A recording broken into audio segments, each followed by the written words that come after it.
Hey everybody, it's Dick here. Today I'm looking at the Yamaha XSR 900. I was so excited to ride the bike that I forgot to do a walk around video, so you'll have to do with the promotional photos. The XSR 900 is a 3-cylinder 847cc liquid-cooled dual overhead cam engine. It has a power output of 115 horsepower and 65 pound-feet of torque at 8,500 RPM. The XSR has all of the modern appliances such as a mapped ECU, ABS, multiple traction control settings, as well as adjustable throttle control maps. Yamaha is promoting its stiffened suspension on the XSR. It has inverted forks and adjustable dampening monoshock in the back. The example I'm riding today has upgraded suspension, so let's see how that improves the ride. Here we go. Holy sh**. Everybody, it's Dick here, and I'm on the XSR 900. It is my second time on this bike. The first time I did a video, there was a tank bag, so all of the video just had a tank bag and me screaming about it. And I forgot how crazy this bike was just coming out of that little driveway at Lumi's Moto Cafe down here in Hampshire. It's in standard mode. There's 3 modes. There's B, standard, and A. And B is tame, standard is kind of regular, and A is crazy. I'm in standard mode, and it's nuts. It's twitchy, it's fast, it's pure acceleration. It's the same engine on the MT-09.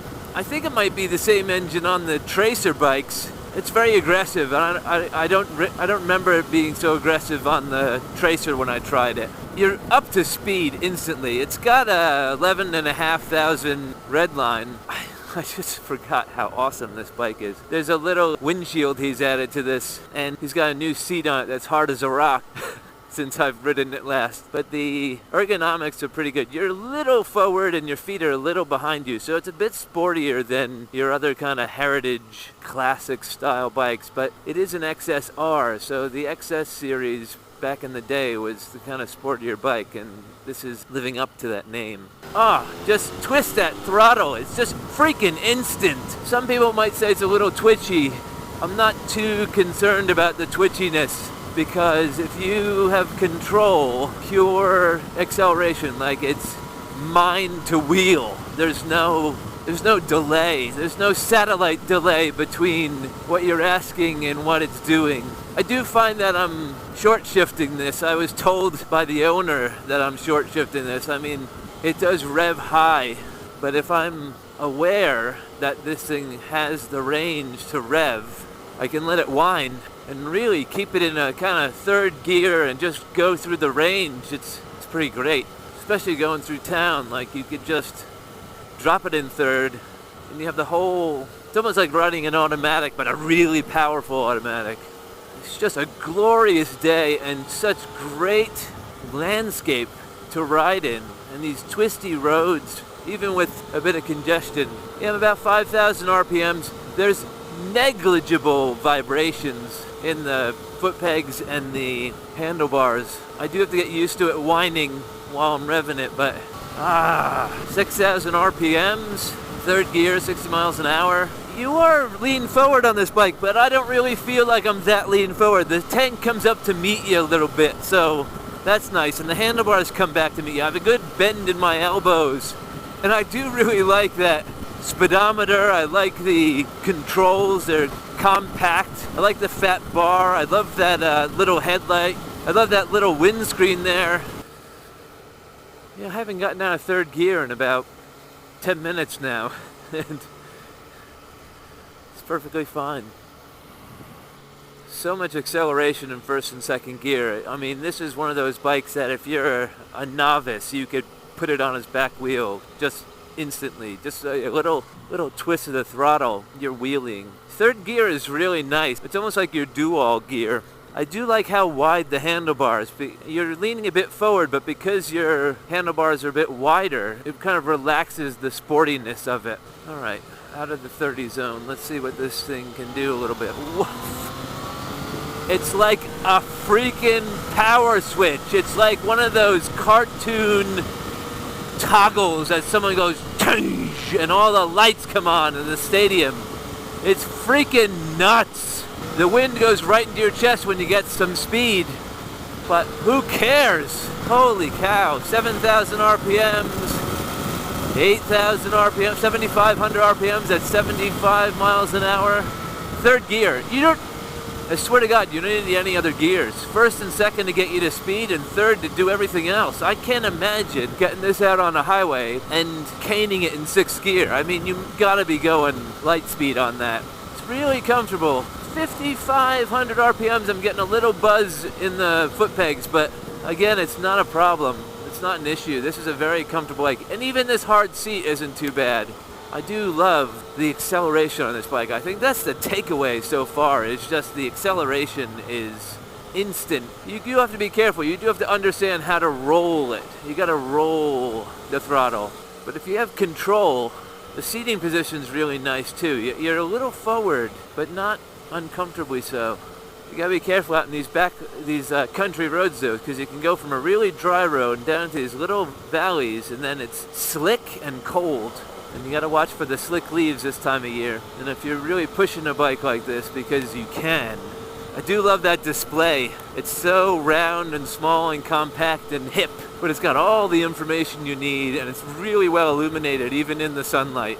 And that kind of brushed bracket it's got is pretty cool. It does have those Yamaha indicators though that comes out of the stock bin and they use for ages and ages. I mean, they do the job, but I really wish Yamaha would take as much care in the design of their indicators as they do when they redesign the rest of their bikes. Again, I haven't shifted. Third gear, it's got a full range.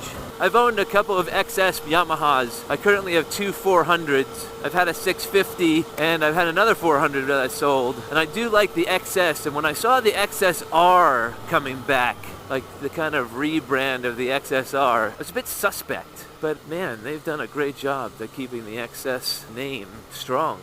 You know, Honda's had the CB and Yamaha had the XS, and the XS went away for a very long time, and CB just kept ticking along, and kind of missed the XS, but I really am glad that they waited to put it on something that was worthwhile, and this is really a worthwhile bike. Design-wise, it's a bit questionable when you kind of stand back and look at it, and when you're kind of hoping for, I was going to short shift there, but I don't have to. When you're kind of hoping for a heritage bike and to look like the bike that you've loved in the past, you kind of wish, oh man, I wish it looked that way, but it's, after you, man. But when you realize that it's not a remake, it's not like the Kawasaki Z bikes, it's not like the Honda CB 1100 or 1200 or 1300, whatever it is. It's its own bike. It has the XS badge. It's got a round headlight. But really, they've designed a new bike here, and you're not kind of living in the past. This is a brand new thing. Yamaha's done a good job too in making this feel like its own bike. I mean, it's the same platform as the MT-09, same platform as the Tracer 900, but really, those three bikes have each their own character, both in ride and in appearance. So it's not like they're just pulling the wool over your consumer's eyes. They're doing a nice job at making unique bike lines. I short shifted again into fourth. I know I have the range, but I really don't know if I like pulling out the RPMs. This is a nice road. It's a little slick. I shifted again. I'm in fifth gear. I don't need to be in fifth gear. And this road's a little wet for my liking. Yeah, I can see this bike getting some people in trouble, including myself. Shit, I'm in sixth gear. Well, I don't need to be, but I'm more comfortable there. Dead fowl in the middle of the road. You don't see that in London too often. Maybe a fox, but you don't have the dead pheasant in the middle of the road. These blind curves are always a trick too, because you want to make sure no one's stopped in your lane. You don't want to make sure no one's coming wide in the other lane. But you really, I mean, this bike just wants to be ridden. You don't have to shift this thing. My gosh, it's so nice. It's such a well-handling bike. Yeah, there are 3 modes, but B's a bit boring. I'm gonna drop it in the B just to see. Nope. Hit the mode. That's Eco. What does that mean? B mode? There you go. Yeah, B is boring as shit. Yeah, so B mode is very tamed. It's underpowered. You can actually hear the bike kind of straining itself. It's almost like when you have a speed limiter on a car. You know, you could push it, but it just kind of it's getting a little rattly. Anyway, B mode is for riding through towns like this. It's restrained. I don't know what eco means. It went on when I pushed the mode the first time. Yeah, so even when you're, that twitchiness, that pure acceleration that you're getting isn't there in B mode. Oh, you have the speed. I mean, it's not like, I'm in 5th gear. I think it's less about the horsepower and the torque, but more about the responsiveness of the throttle. So I am up to speed very quickly in B mode, but it's not that kind of raw power that I was excited about in the standard mode. We'll go into A mode. A mode. Sorry, excuse my language. A mode is unbridled. They made this engine and said this engine can do anything, and we're gonna get a lot of people into trouble because it can do anything. So we gotta tame it for your everyday rider, your commuter, standard, someone who wants a little sporty road. But Jesus Christ, A mode is just fucking balls to the wall. I'm sorry for my language, that's all I can say. It's like, they call it the dark side of Japan in the MT literature for the marketing, and I think that's why it's the dark side of Japan, because it's just, my goodness, it's just an on-off button with that A mode. It's just, look at this, it's like a bucking Bronco. It's fun. B standard. I don't know why you go from A to B to standard, because really standard is your in between. It should go A standard B, but for some reason you go A B standard. I can downshift. It's funny when you downshift on, look at this road. Oh my gosh, it's so cool.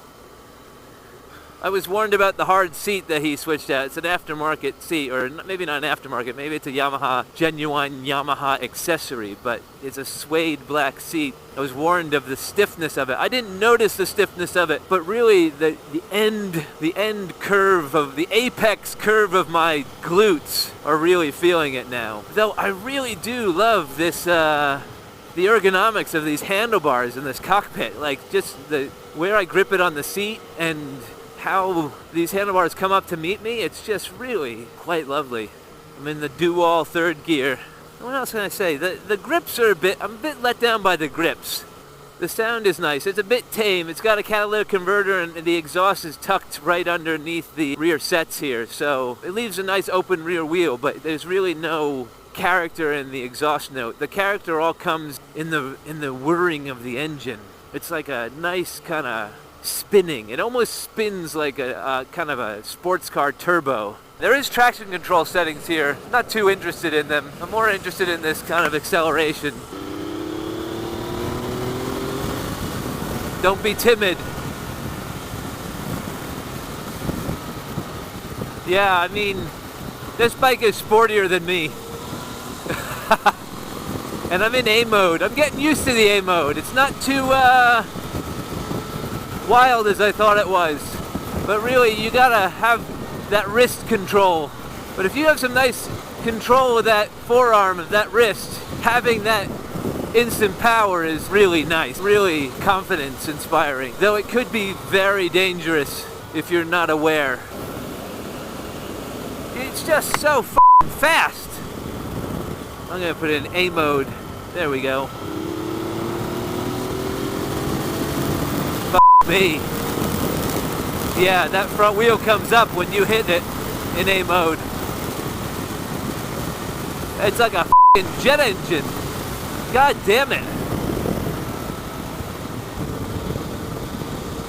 Yeah. That's what that bumping is. That's not the road undulating. That's the freaking front wheel coming up.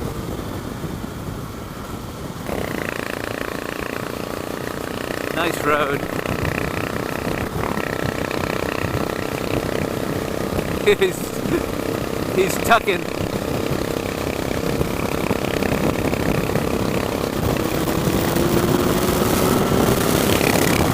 Goodbye. Goodbye, Enfield. No shit. My God.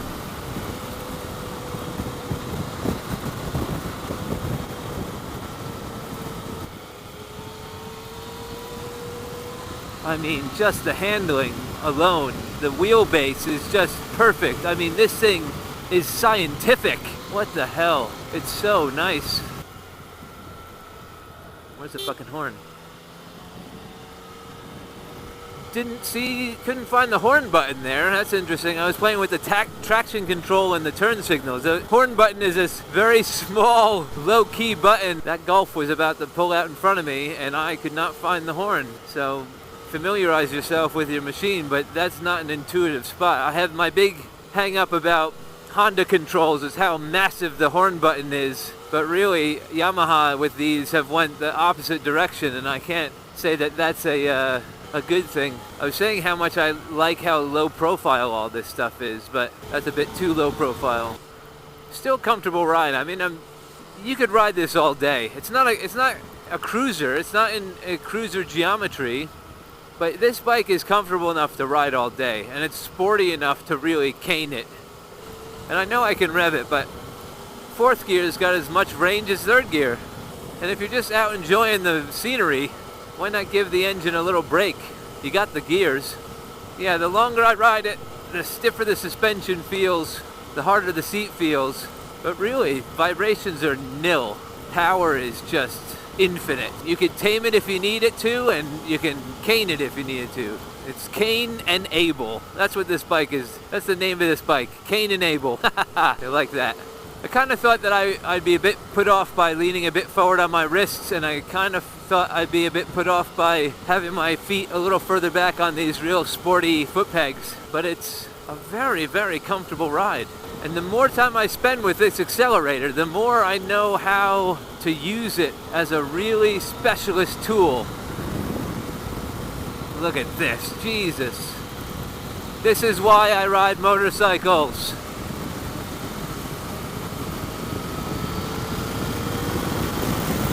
Woo! Awesome, look, it's a hedge mower. I love hedge mowers. I don't see enough hedge mowers. It's the single most important machine in Britain, the hedge mower.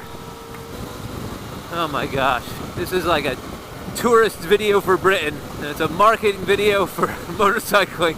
If I did not own a motorcycle, I would buy this one. If I did not own many motorcycles, I would buy this one. This very well may be the best motorcycle I've ridden. I want to buy that house. I want to buy this motorcycle. I know I live in this road forever.